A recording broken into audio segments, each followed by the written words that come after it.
Assalamualaikum warahmatullahi wabarakatuh. Bertemu lagi dengan saya di mata kuliah kewirausahaan, dan secara umum ini bisa dipraktekkan di siapapun, bukan hanya untuk mahasiswa tapi seluruh umum bisa digunakan. Jadi sekali lagi tetap jaga kesehatan, jangan lupa 3M, memakai masker, cuci tangan, dan menjaga jarak tentunya. Oke, pada kesempatan kali ini saya akan membahas tentang bisnis plan, perencanaan usaha. Ada yang nanya pasti, kira-kira kalau kita membuat perencanaan usaha atau bisnis plan itu enaknya di awal sebelum kita punya usaha, atau di tengah-tengah kita udah punya usaha, kita baru membuat perencanaan usahanya. Itu kira-kira bagaimana? Itu bisa kalian diskusikan. Tapi menurut pandangan saya, itu nggak ada yang benar, nggak ada yang salah, itu benar semua, bisa dilakukan semua, bisa dilakukan di awal, atau kita punya usaha dulu baru melakukan perencanaan usaha. Yang pertama, kalau kita berbicara di awal, oke, saya mau membuat perencanaan usaha dulu, baru nanti saya usahanya sambil jalan, itu bisa juga. Jadi lebih mematangkan plannya, sehingga ketika udah ada plannya matang, baru kita eksekusi, action orientednya ada. Satunya lagi, kita udah punya usaha nih, baru kita di tengah-tengah jalan pengen mengembangkan usaha atau pengen lebih menginovasi, itu bisa dilakukan dengan membuat sebuah perencanaan usaha.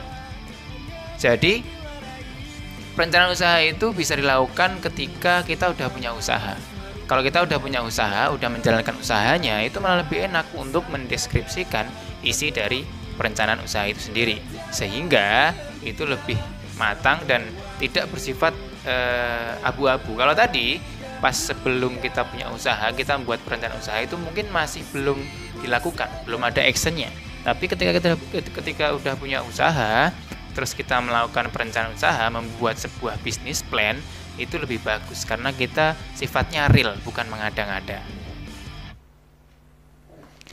Selanjutnya, setelah tahu kira-kira di awal atau di tengah atau di akhir, kalau di akhir kayaknya bisa juga untuk lebih mengimprove, lebih mengembangkan lagi usaha kita, itu bisa juga.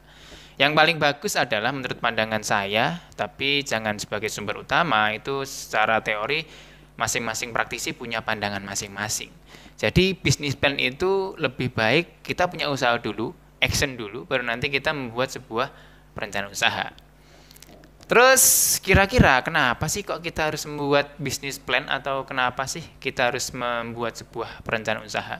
Banyak kok kalau kita membahas tujuannya. Misalnya, satu, kalau kita membahasnya dana misalnya, perencanaan usaha atau bisnis plan itu bisa untuk menggali dana, bisa untuk mengelola sebuah dana, bisa untuk memperoleh dana. Maksudnya apa? Memperoleh dana di sini adalah ketika kita punya usaha, kok kekurangan modal misalnya, kita bisa mengajukan pinjaman modal ke bank, dan bisnis plan itu dijadikan sebagai referensi atau sebuah sarana untuk goalnya sebuah modal itu turun, pinjaman untuk pembiayaan usaha itu turun. Atau misalnya ketika kalian nggak punya modal, kalian pengen partner dengan seseorang untuk meraih atau meraup investor supaya mau memodali bisnis kalian. Tentunya investor atau yang punya dana itu butuh gambaran kira-kira usaha kalian seperti apa. Nah, bisnis plan itu bisa dijadikan sebagai sarana untuk ada investor masuk, ada investor join untuk bisnis bareng. Itu juga bisa. Tujuan yang lain misalnya supaya usaha kalian itu lebih fokus dan lebih terarah. Kenapa? Karena kita udah punya plan-nya nih.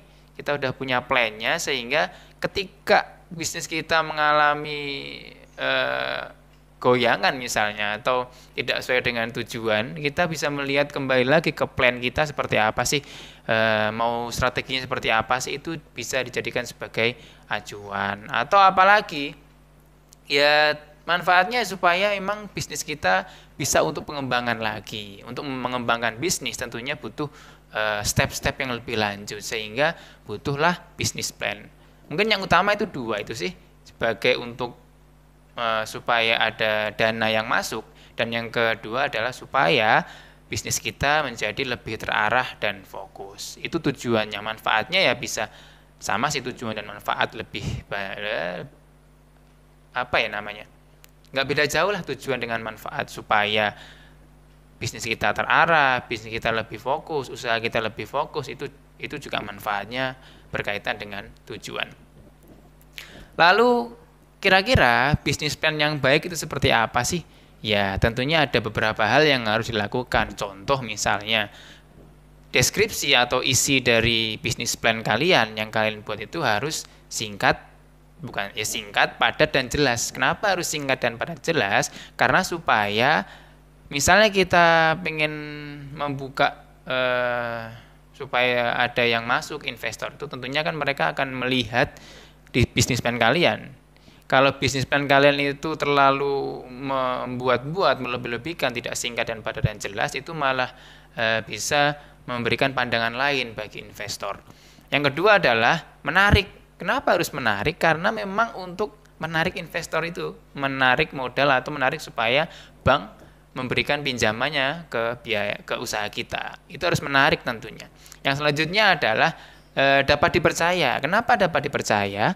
Karena lebih enak kita punya usaha dulu, sehingga kita menggambarkan bisnis plan itu lebih enak, lebih real daripada yang kita belum punya usaha. Itu malah lebih susah. Mending kita punya usaha dulu, lalu kita menggambarkan secara realitanya seperti apa, hasilnya seperti apa, itu lebih dapat dipercaya oleh para investor. Lalu apalagi? Setelah dapat dipercaya, apalagi yang kira-kira membuat bisnis plan kalian itu menjadi baik? Ya harus isinya ide-ide yang menjanjikan. Kenapa harus ide-ide yang menjanjikan? Karena ketika ide itu digambarkan secara realistis, ada faktor lagi, realistis, harus realistis, dan idenya harus menjanjikan. Itu saling berhubungan. Sehingga investor itu lebih melihat gambaran, atau pihak bank lebih bisa melihat gambarnya secara jelas, terkait dengan bisnis kalian.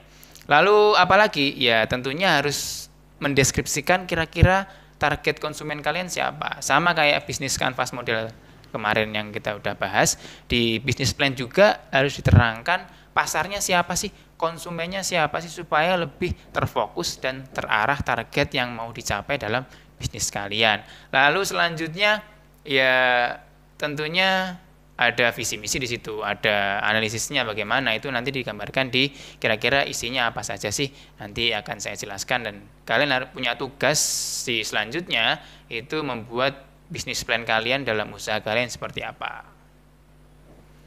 Oke, kita langsung masuk contohnya saja ya.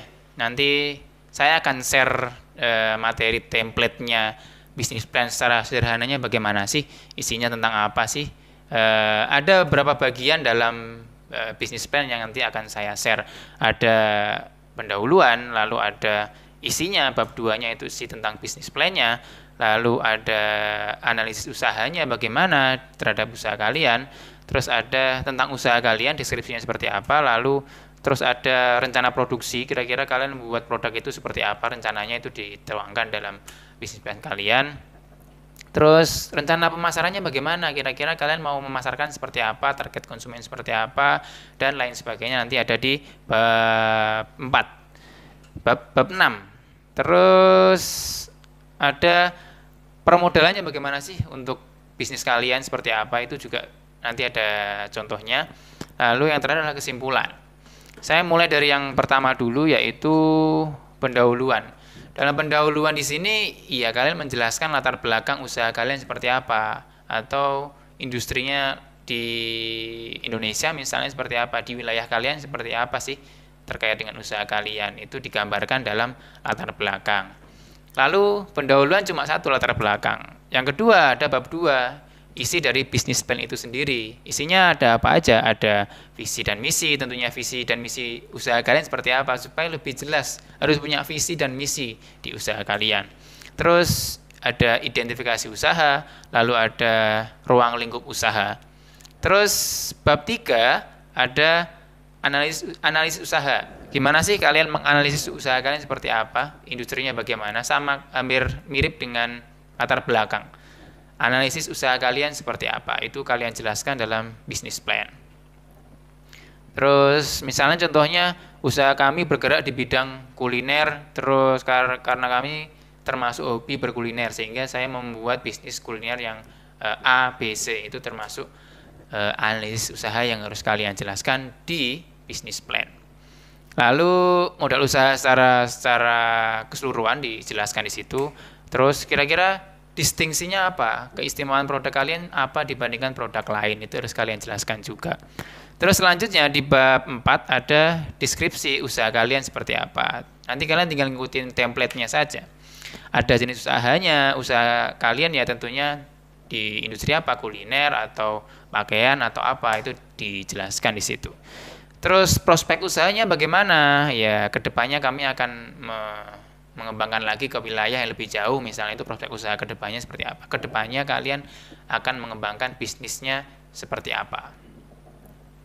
Bab 5 itu ada rencana produksi, itu ya cara pembuatan misalnya atau bahan bakunya kalau kuliner ya cara pembuatan makanan seperti apa, kalau bentuknya fashion ya bagaimana cara kalian mendapatkan produk itu, bahan baku itu apakah jahit sendiri atau ngambil dari orang, itu dijelaskan di rencana produksi.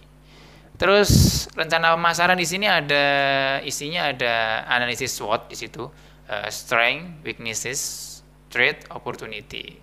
Kekuatan kalian apa di usaha kalian, kelemahan kalian di usaha kalian apa, terus kira-kira ancaman dari luar bagaimana, terus kesempatan kalian untuk kedepannya bagaimana, itu dijelaskan di bab 6 di rencana pemasaran. Terus nanti ada analisis 4P, product, price, promotion, and place. Kira-kira kalian jualan di mana, secara online kah atau ada toko atau ada stand di mana, kalian jelaskan di situ.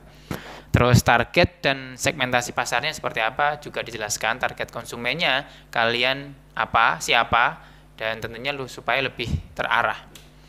Lalu ada strategi pemasaran kalian menggunakan apa, apakah online, apakah offline, apakah menggunakan pamflet, apakah dengan media sosial, itu kalian jelaskan di rencana atau strategi pemasarannya. Di bab selanjutnya, bab 7 ada permodalan, kalian rincikan modal-modalnya kira-kira berapa dan bagaimana. Dan yang terakhir adalah kesimpulan dari keseluruhan deskripsi yang kalian gambarkan dari awal sampai akhir, dari latar belakang sampai ke rencana permodalan itu sendiri. Itu saja, mungkin nanti saya share materinya, dan tentunya kalian harus pahami kalau referensi yang saya berikan ini kurang untuk sebagai pembelajaran pengetahuan, kalian bisa klik saja di Google atau di YouTube, terus saja bisnis plan itu banyak. Tapi nanti saya akan berikan template supaya lebih ada keseragaman terkait dengan tugas yang akan selanjutnya kalian kerjakan. Itu saja, tetap semangat dan jangan lupa bahagia. Wassalamualaikum warahmatullahi wabarakatuh.